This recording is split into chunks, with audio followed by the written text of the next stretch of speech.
Welcome to Wellness Radio with Dr. Jeanette-Gallagher as your host. Her show discusses topics of health, wellness, and spirituality, and is about discovering your place in this great universe, from your cells to the cosmos. Along with her guest, in casual conversation, she strives to ask the difficult questions that may be holding you back from a vibrant life, and shares new ideas that may inspire you to make a change in your life that you only can see in your dreams. And now, here is Dr. Jeanette-Gallagher. Good evening, everyone, and welcome to Wellness Radio. This is Dr. Jeanette-Gallagher, and it's a pleasure to have you with us here this evening. Tonight we are going to be talking about forgiveness, letting go, apologies, perhaps feeling that our heart has been broken open, perhaps the feeling that the world out there is not quite as pleasant, as kind as we would like it to be, and maybe we ourselves also, too, have felt like we have lashed a few words that shouldn't be out there on the tablets for today. How are we serving each other? How are we better humans?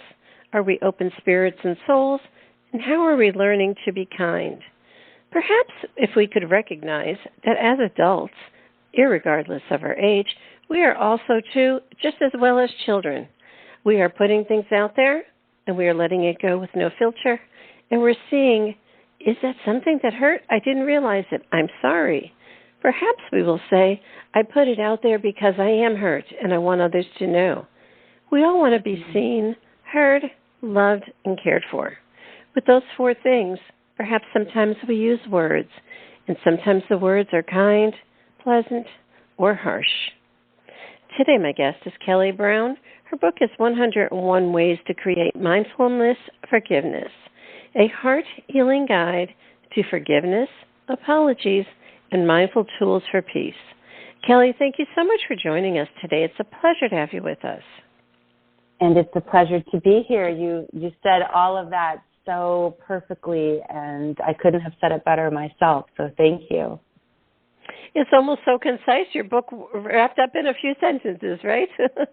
It really is. It's so important to talk about how we interact with the world. You hit it right on the mark, and sometimes we are suffering inside, and we do and say things that come from our own hurt place, right?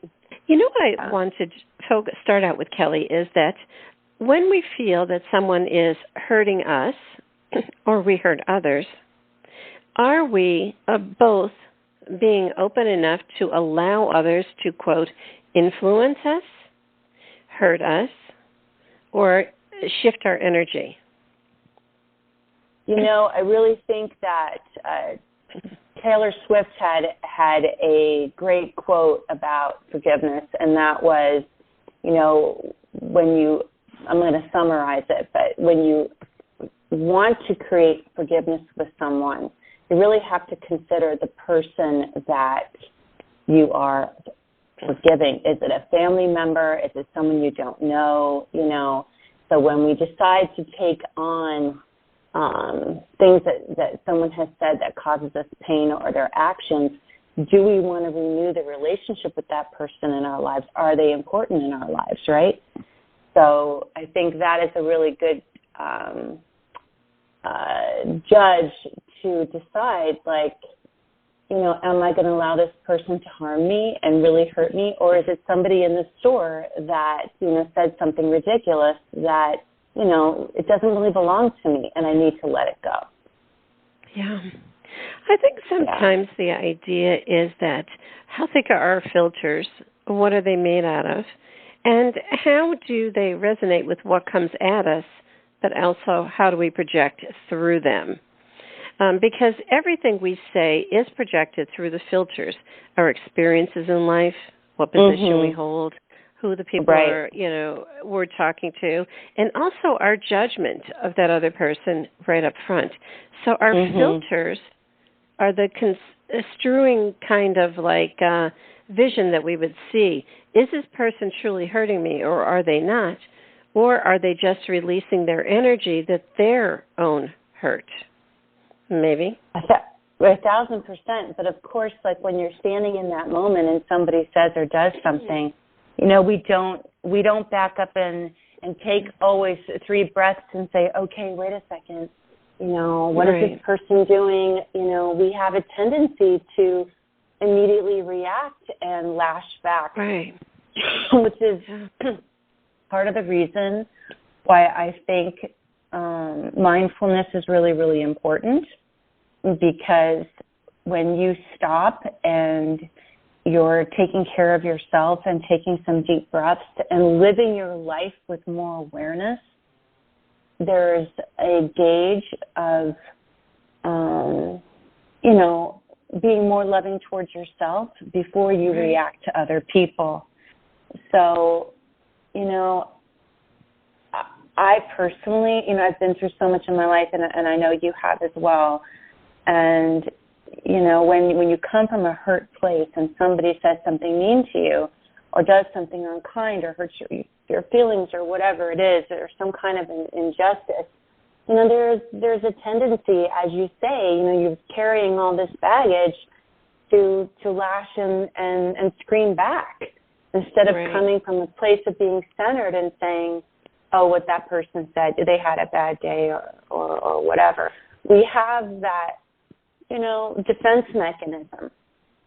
So with my book, I'm really trying to have people, you know, stop and say, hey, you know, here's an opportunity to step back and think about your life. Think about, you know, the things that you're carrying that don't belong to you, that it's okay to put down. Forgive yourself for, forgive other people, or have compassion, so we can move forward and then be more spiritual, more mindful, more aware. Right. So I know you're on that page as well, because it's our wellness, right? And you're all, it's really about living a well life. You know, being in healthcare over 5 decades, you know, as a doctor, I mean, let me tell you, that stuff comes at you every single day, because people are hurt all the time. That's how they come in. They've got a list a mile long, what's bothering them, what's wrong with them, and they want to fix. And if you aren't the magic man, you're in trouble, you know. And I think 100% of the time we live in this paradigm where we have a profession or a job or maybe our family where we are put in those positions where it seems like everything and anything is coming at you. You know, we see it now with physicians. They're all saying, oh, they're just done. They're spent. You know, burnout is just across the board because they just can't find a way to be able to filter it anymore. And, you know, several times I had shared so many techniques with clients that were having a lot of conflict. And I said, when you feel that energy coming at you, it's almost like, I don't know if you ever had a conversation with someone and they were so angry that they kind of like spit when they talk. It's sort of like that spit and venom is coming out, you know. And I just say, physically turn your body to the side and let it go by. Just turn to the side, not even saying anything. Just turn your body to the side and let it go by. I think that is definitely one of the first steps when you can't do the mindfulness breathing, when you can't feel like, oh, I can't get myself together. Oh, in your head, you're thinking, what are the steps? 1, 2, 3. And it's sort of like you can't think of it, turn to the side. And immediately when you turn to the side, things get deflected off. And when that happens, you can just let that person do what they need, and it does not attach. Let's talk about the ideas of attachment. People say something, you're this, that, and the other, and you take it on as a badge on your wetsuit that it's who you are. When in reality, it has nothing to do with who you are. It's who they validate, how they see you through their glasses. So when you turn to the side, those badges can't stick to you. No, do you think perhaps brilliant. Right. Do you think perhaps sometimes we take on too many because we give the other person more power? They must know me better. They know who I am. They're a person in power. They're my boss. They're this, that, or the other. So I should take it on because they see something in me, and I have to feel bad about it. A lot of people feel bad about it, right? 1,000%. So I talk about this in my book as well, and that is when someone labels you, you're stupid, you're fat, you're dumb, you're the black sheep, and all these labels have such heavy energetic weight that, we carry with us. And when people say that, words are weapons, and I have an activity in the book where you can, psychically, spiritually, energetically sit down with that person in front of you and give back the words that they said that don't belong to you, right? So sometimes people say things because you're a mirror for them of what they're not. I think that's really important, like especially, with school-age children or actually anyone in life that feels jealous, and they'll make a nasty remark. And, especially for people that are more sensitive souls, they carry it with them because, they don't know how to decipher it, or say, oh, gosh, the person that said that to me was really broken. And I'm not this at all. I'm not stupid. I'm a smart, talented person. And sometimes people say things to manipulate us or keep us down. And I think it's really, this is an important point you're bringing up in our wellness, to give the things that people have said back. Return to sender, and however way you want to do that. It's really important. Because all these things that we carry in our life make us unwell. It makes us not feel good about ourselves. It makes us feel sad. It makes us depressed. And that opens the portal for sickness. Don't you agree, as a doctor? Right. But also, too, I think the idea is that's conditional also, where many of those work. And then there's also another flip side of the coin, is that I really had a vision when you were just talking about that. And there's this little coin that's passed around from kids. Someone's parents said something and gave it to the kid, and the kid didn't know anything about it, what it meant or anything, and passed it on to someone else. And the other kid said, oh, that's not me, and they passed it on to someone else. And they kept passing it around the circle. So pretty much I think that's how words are also, And oh, yes. Right. And sometimes when we do that, we have to understand that the other person may not even understand the concept in a deeper level and is just passing these words around because they may have heard them. It may be part of the dialogue in their house, may be something that has gone on, and they just don't know what to do with it, so they keep passing it on. So I think in that case is when we stand in service and we say, I see you, I hear you.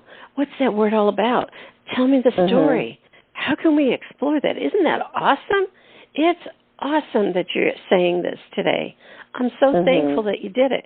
And people will look at you like you're bugging your eyes out of your head. It's like, what are you talking about? It's awesome. I just said this horrible thing. It's like, well, it's awesome because you know what? Let's talk about it instead of just throwing around the circle. And then you learn that it dissipates and it no longer has power, Right. Sometimes we say, is it a power energy that we are just passing around?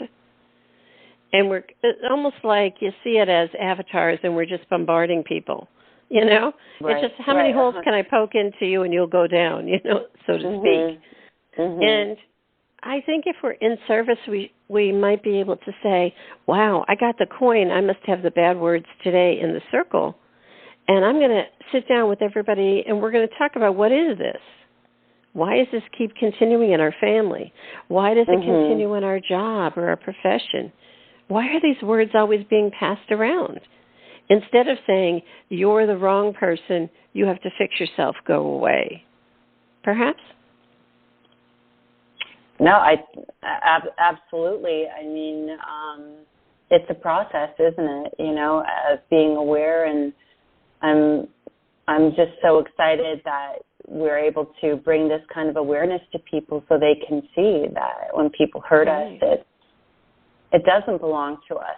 It doesn't. And so we can change that family dynamic or that generational dynamic and create an opportunity for love, right?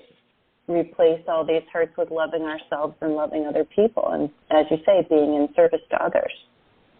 I know you do a lot of that. I think also, too, though, Kelly, is the idea is that when we do that, people are left with a lot of holes.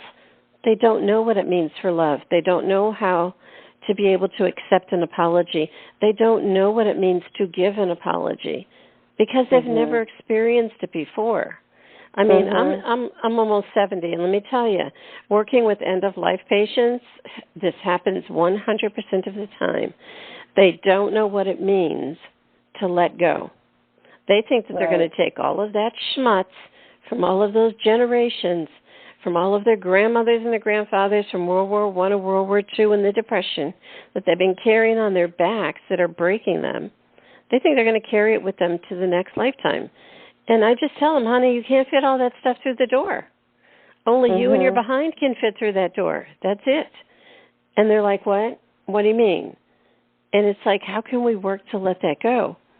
So I think the idea also, too, is how can we form an apology and love and caring and compassion if people have never felt it before? How do you do that? That is a really good point.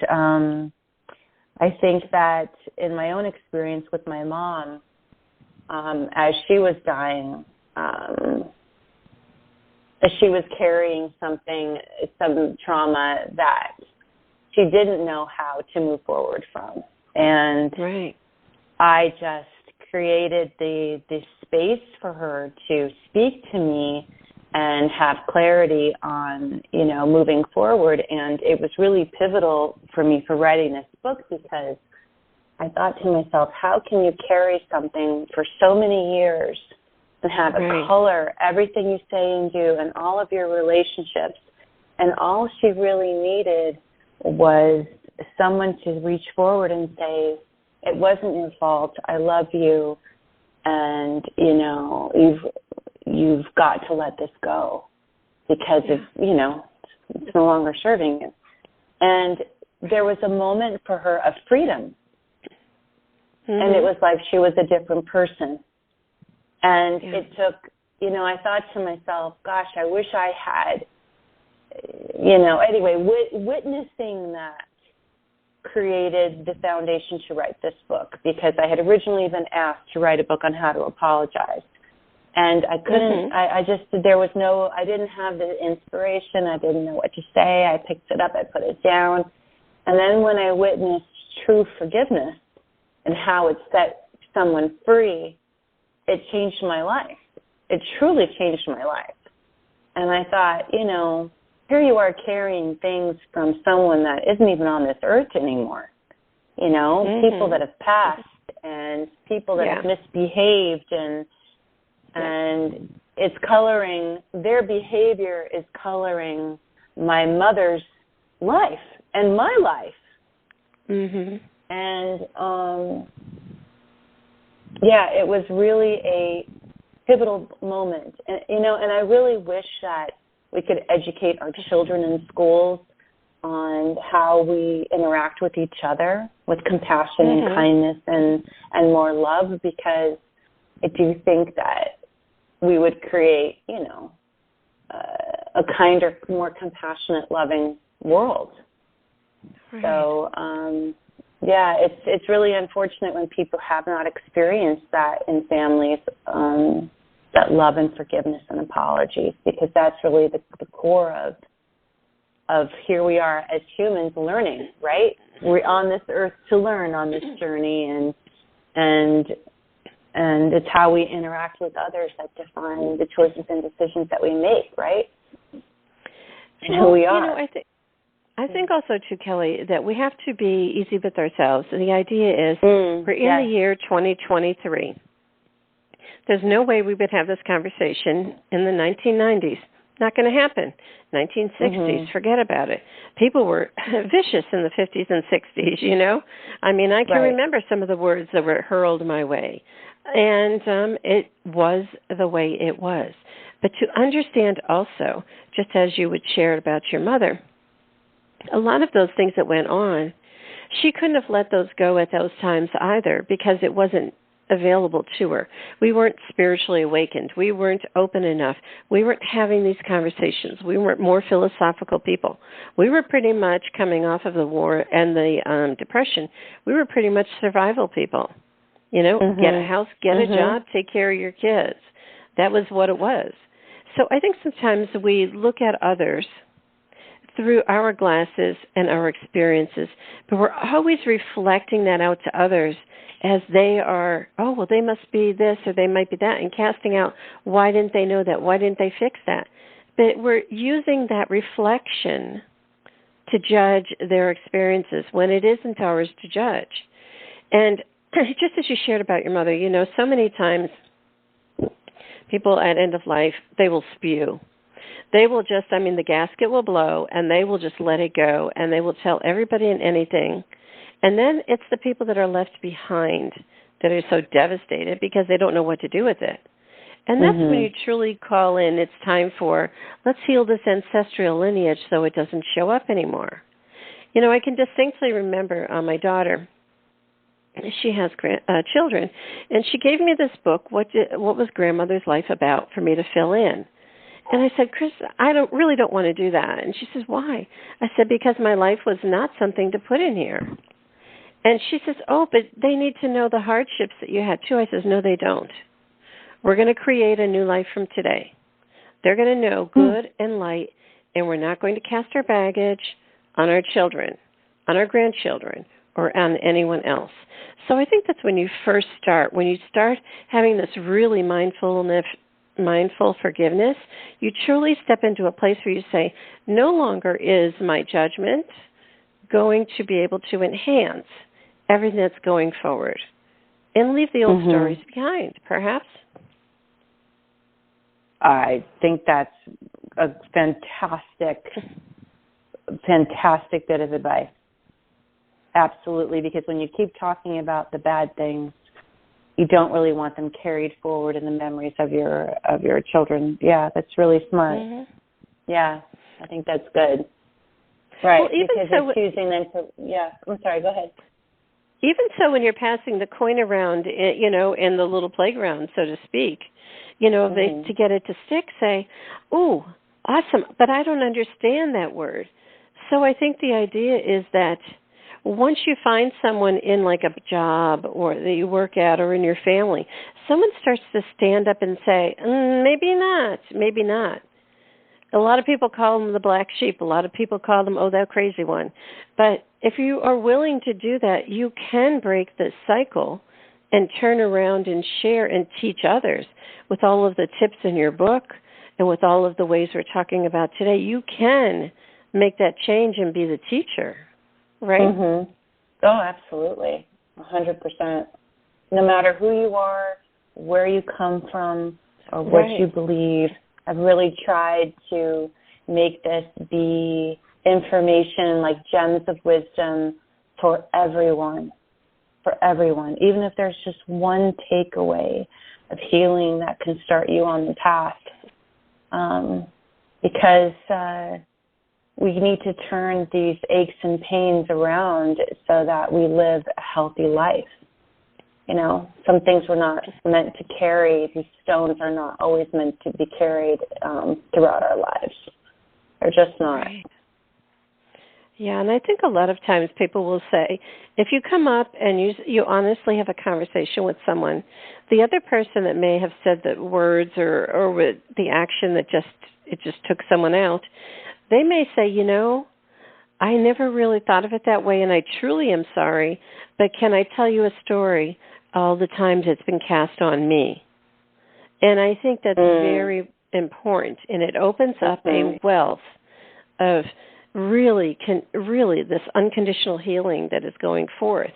So I think sometimes we say, are the words that are touching our bodies, our heart, and our soul, how can we heal self and share with others? Isn't that what you're really going for? Oh, 100%, right? I mean, it really begins with you, right? You can't, you really can't make people change who they are, what they do, the choices and decisions they make, but you can choose how you behave, how you respond to something. That is in your control. If you forgive someone, forgiveness doesn't mean that you're letting the perpetrator get away with what they've done to you, right? It's mindfully forgiving someone is mentally deciding to choose to disempower having resentment by releasing it, right? And not allowing it to hurt you anymore and moving forward.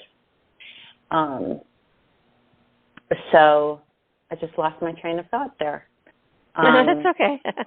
Yeah. So, it really comes down to you taking control of your life, right? Because you don't have any power over how someone else behaves. And you can choose to, give forgiveness to someone. Again, doesn't mean that what they did wasn't egregious or terrible or whatever. And you can decide, do I want to continue a relationship with this person, or do I want to let them go? Because sometimes when someone has behaved in a terrible way toward you, you're not forced to continue to have them in your life, right? I mean, that's just ridiculous. You don't have to be. You can move forward without them. You can wish them well and move forward. And if that person is continually saying, I said I was sorry and you didn't forgive me, and trying to turn it around, c'est la vie. I mean, this is how people are, and the best thing you can do is move forward and energetically release them. So it's up to you. I think sometimes we say, people will use the word but. I can't this because I couldn't do that, but I can do this or that. And we hear a lot of, that little hyperbole kind of thing that hangs on the end of the sentence, you know what I mean? And it's always to justify or validate that which they believe is true. So I think truly what we're saying about when we talk about apologies, or we talk about regrets, or we talk about words, it's always coming from someone who believes it is their truth. And when you start to really go in and deeper and you say, but that's not really true in my realm, people get a whole lot of pushback. It's sort of, because this is who I am. I know who I am. I call it a little bit chaos in the energy pool, so to speak. Sometimes the chaos in the energy pool is necessary to be able to short-circuit something and say, it may be true in the past. It does not have to be true in the present or the future. So sometimes when we talk about what we're hearing, seeing, or shaking or going about, even if we think we are kind and in alignment and such good people, believe me, some of the best spiritual people that I know, sometimes when they take off those little white cloaks, you wouldn't believe what kind of people they are, Right. Because it's just the way it is. And I think we are all stuck in this human kind of soup, so to speak. So to be open and honest with ourselves that these things will come around all the time. And it's just to be able to have a toolkit and say, woof, I saw that one before. I know how to work with that. Pull out your tools and be able to work with it, and then peacefully, in grace, move on. Because the idea is that everyone has them. But to turn around and say, well, I did it, I'm perfect, I'm good, is really kind of setting yourself up for the next big roller that's coming down the street, perhaps. I think it's also important, when you said before that everyone in your life shows up with their life history, their baggage, and all of that. Right. And when they're saying, I'm sorry, but as you were saying, one of the things I learned, I went through trauma training at UCLA with my daughter. She had been in a terrible accident, and her life was saved, and it was a lot to handle. And one of the things that the therapist taught us was that everyone's perception is different. You come from a different life background, different religions, different family, different circumstances, different cultures. And so when you arrive in that moment and you see things in one way and I see things in another, and it doesn't mean that person's perception is wrong, but to you it's like, oh my God, you've completely got it wrong. But it's like, okay, you say, this happened, and I say this happened, and somewhere, you have to decide, am I going to take this on? Am I going to forgive this person? Or am I going to move forward? And you have to have the grace, as you say, to move on, right? Right. And that's really important to remember, is that there's three sides to a situation. Everybody looks at it a different way. Even in family dynamics, right, where you have siblings and, something's happened, and what's really transpiring is one child thinks that the mother loves the other child more, and that's really the underlying current of why they're upset. You know what I mean? Like, there's all these other layers of the but mom loves you more, but you hurt my feelings in 5th grade, but, and it makes that justification is really, clarity and, oh wow, how do I really feel? And it all comes back to being mindful. Why do I feel this way? Why did they hurt me? Why is their opinion of me? Why am I making their opinion valuable? And we bring it back to wellness, right? Wellness, mindfulness, and being quiet with, our inner self. I think sometimes if you allow yourself to go down the rabbit hole, so to speak, in what you just said, it is about being able to come to what is that part of self, and you say, what is it that you need? I think we use this all the time in healthcare. When sometimes someone is just totally out to lunch and just really just bashing and all kinds of stuff, if you just sit there and listen, at the end of the conversation say, what is it you need? And they will tell you exactly what they need. Sometimes they just need to know that they're going to be okay. Sometimes they just need to know that someone's going to be there for them. Sometimes they need to know that they're not going to be alone, even in death times, with end of life. They just need to know that it's going to be okay. Everything is going to be okay. It doesn't matter what the picture looks like, they're going to be okay. Or sometimes the idea that, right here in this moment, everything is perfect. And that brings us right back to the beginning of our conversation, Kelly. What is mindfulness? Because mindfulness is just the breath of life for 2 seconds. That's perfection. So if you can always come back to that, then you're able to say everything else is just a blip on my story. It's just a human experience. It's just an adventure my soul took. And you step back and say, wow, all of that stuff, boy, it really did da-da-da-da-da-da. And they say, whoop, come back to mindfulness. What do you need? I need a hug. Right. I need someone to hold me. I need someone to just sit with me, whatever it might be. And it could be as simple as that, right? Absolutely. And I think that when you start looking at that and saying to yourself, what do I need? It really cuts to the core of how you're feeling. Look at, as mothers, daughters, women, human beings, we are so caught up in taking care of everybody else. And our own self-care kind of goes out the window, at least for myself, I would say, being a mom.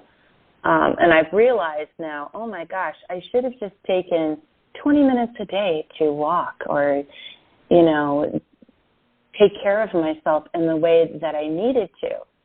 And I think when you stop and say, what is it that I need? It really causes you to feel more loving towards yourself. I think that's really great advice, really great advice. I have in the book something called the Art of Japanese Forest Bathing. And many spiritual leaders and psychics and intuitive guides, so they all talk about walking in nature.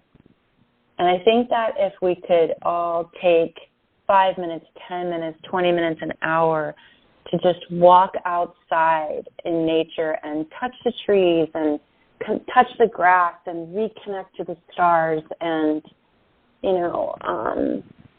that really helps us connect to our divine nature and helps us feel more calm and breathe and, get centered and mindful and grounded again, and it connects us with our breath. And that is something that, as a practice we could do for our wellness, and helps us be less combative when we encounter situations that are disruptive, especially with other people, and how we choose to respond. What do you think, Dr. Right, Jeanette? me being open in all the realms, I've always been in the woods because, I would speak to the elementals. That was the spirits in nature that were behind the trees. Or right next to my house, I would go and play in the cemetery all day long. I always did that. And even to this day, when I would walk in cemeteries. I would have conversations with other spirits and times and dimensions. So I think sometimes people will say, I found a place of peace for me, and that's how you are open. So a lot of times, psychics, intuitives, mediums, what we all are, it's just, are you open enough to have that connection? And that's when you start connecting to that peaceful time. So if your peaceful time is going to the beach, go there. Start talking to the fish. Start feeling the water. Take a picture of the sand and expand it and see all of the things moving around and how it's so different than what you actually thought it was or saw it as. So the idea is, can you see beyond? Can you see beyond the forest, what's inside of it? Can you see beyond people in how they're hurting or what's inside of them? Can you see beyond yourself, that you're more than just this human kind of interacting in your daytime life? That's really the quest that we're really looking for these days, is that we're really being asked to step up, pay attention, and be able to say, open up, look and see, there's something more there, pay attention. It's almost like we're getting dinged on the head every single day. So don't you think perhaps, that a lot of these techniques are about opening up and becoming more aware? Yes? 1,000%. I mean, I think that there's been such a disruption in it's not a disruption, but, when we are relying on electronics and, we're not harnessing our intuition and our sixth sense and having it be our guide. And, our intuition is there to protect us, right, from danger. And when we step back into nature and we reconnect and we notice that the trees don't keep their leaves because it no longer serves them, and they know that their leaves will grow back in the spring, there's the hope of new life and new beginnings, and there's so many lessons in nature. And you're right, it is a peaceful place to go, in the forest, the beach, wherever you can be. So it's really important to take the time for yourself, because you'll be a better mother, daughter, human being, in your life. And that self-care is really, really critical, really critical. So got to practice what we preach, right? Right. Well, I think also, too, those times when you do go out in nature is when a lot of the filters can fall away. How many times have you ever taken a screaming kid that's just totally irate and said, let's go to the beach? And they change and they transform. or let's go outside and play in the mud. And it's like, oh, gosh, they're so happy, let them go, or to go to the river or to the falls or whatever it might be. So I think the idea is that when those filters fall away, that's when you can appreciate the deep soul of another person.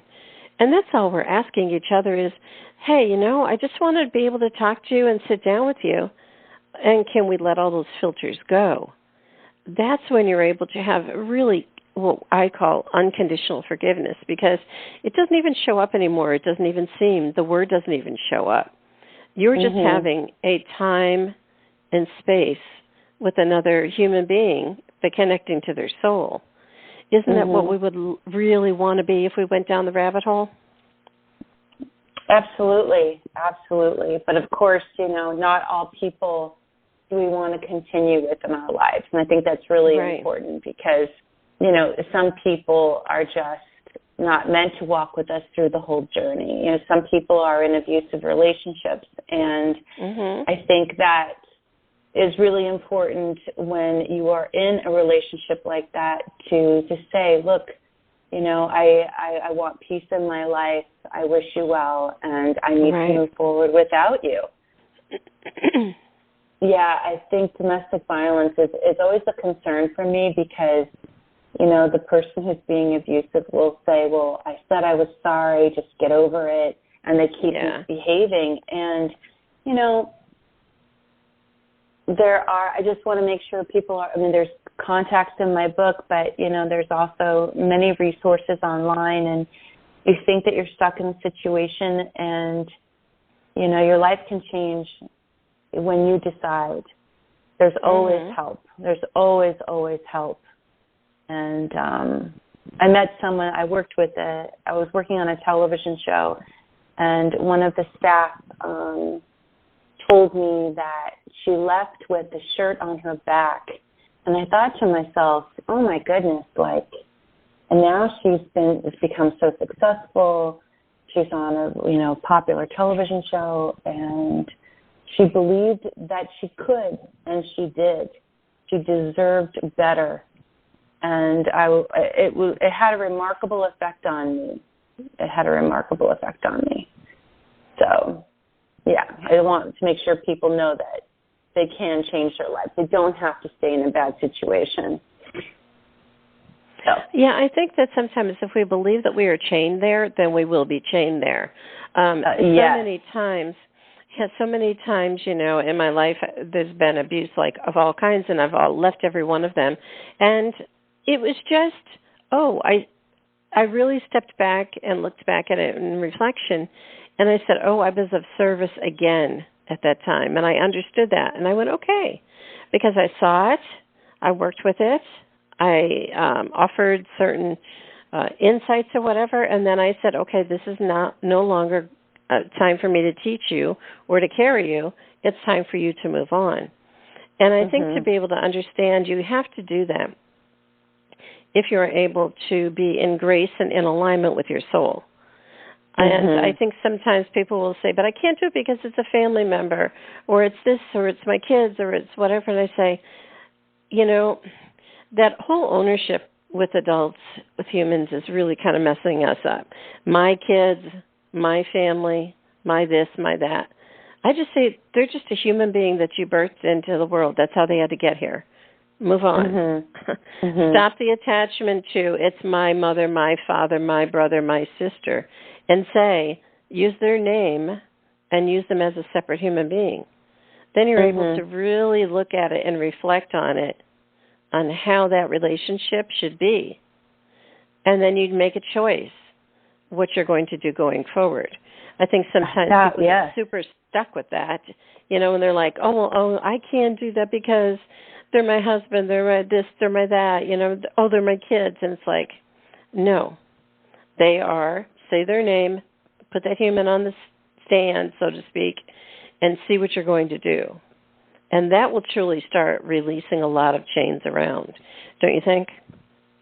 Oh, 1,000%. I think that, when a family member has misbehaved it becomes very uncomfortable to say, hey, this person behaved inappropriately, or hey, this person's being abusive, or whatever it is, because suddenly you're changing the whole family dynamic, right? And then that person is allowed to continue the bad behavior. So I think it's really important for us to listen to our children if they're saying, hey, I feel uncomfortable.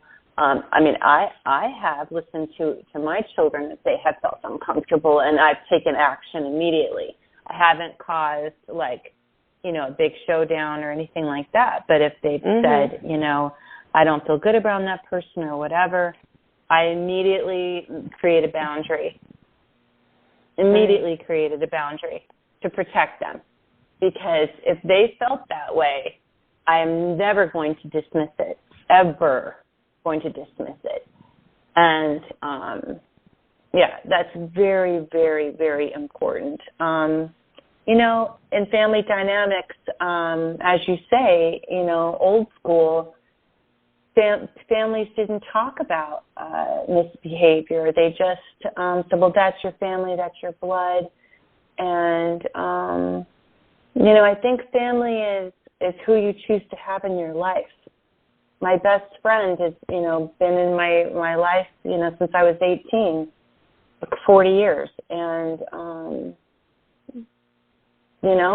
she's like, I have no words to describe, how much she needs me, how much I love her. She's like my sister, But there are family members that have behaved egregiously that I've chosen not to have in my life. So right, because they just are that person, again. Right. So right. The answer is which soul and spirit do you allow to come into your inner circle. Simple as that. Right, and I think that when you create a boundary with some of these people, they're shocked. They're shocked that you would dare call them out. And I look back, especially with one family member, and I think to myself, God, some of the things you said to me were so inappropriate. You should never have spoken to me like that. But it's you can't believe it's happening, and and so moving forward, I've tried to educate my children and say, hey, definitely that's not okay. And moving forward, old school, many men could say whatever they wanted, right?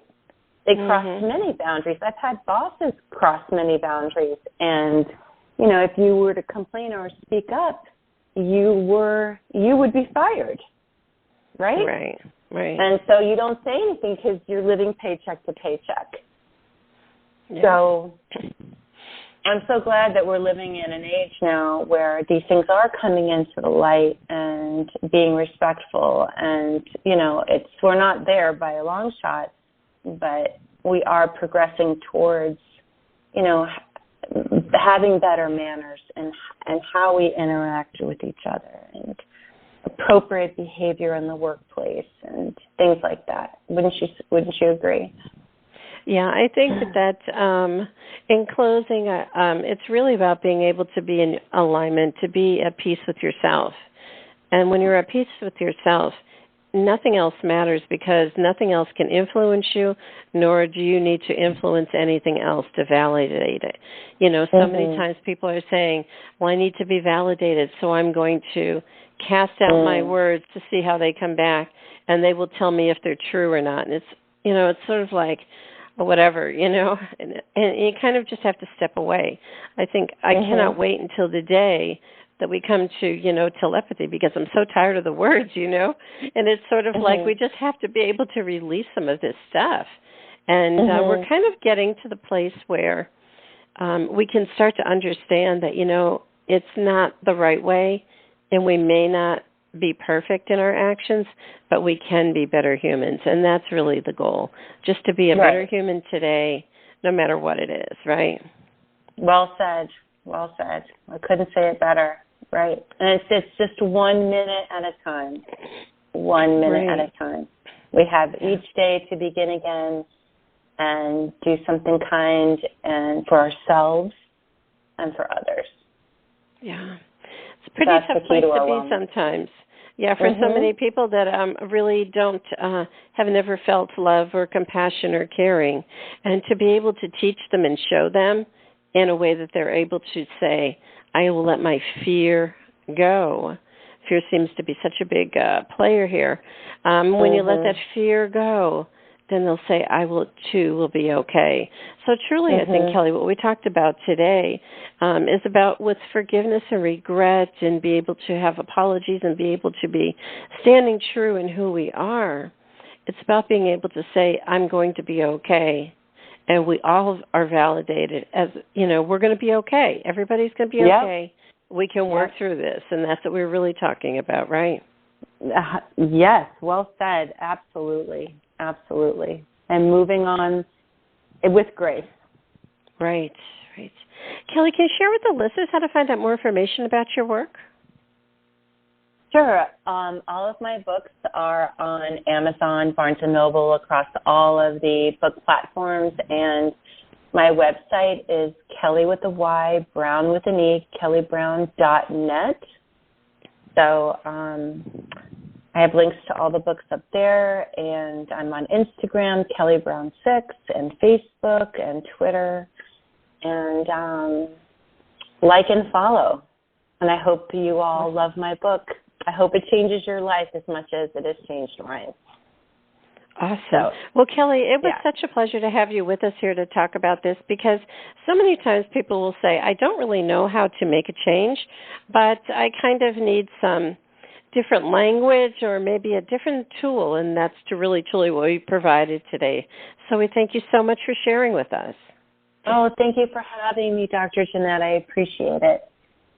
Thank you. If you'd like to find out more information about Kelly Browne, again, her book is 101 Ways to Create Mindful Forgiveness. Please do click on the link on the bottom of today's show page to go directly to her website for more information. And it is about standing up and be counted, standing up and be responsible for who you are, standing up and saying, I'm in service, I'm here. What's my mission? What's my job? Compassion, grace, unconditional love, or perhaps supporting others along their life path. That's what we're truly all here for.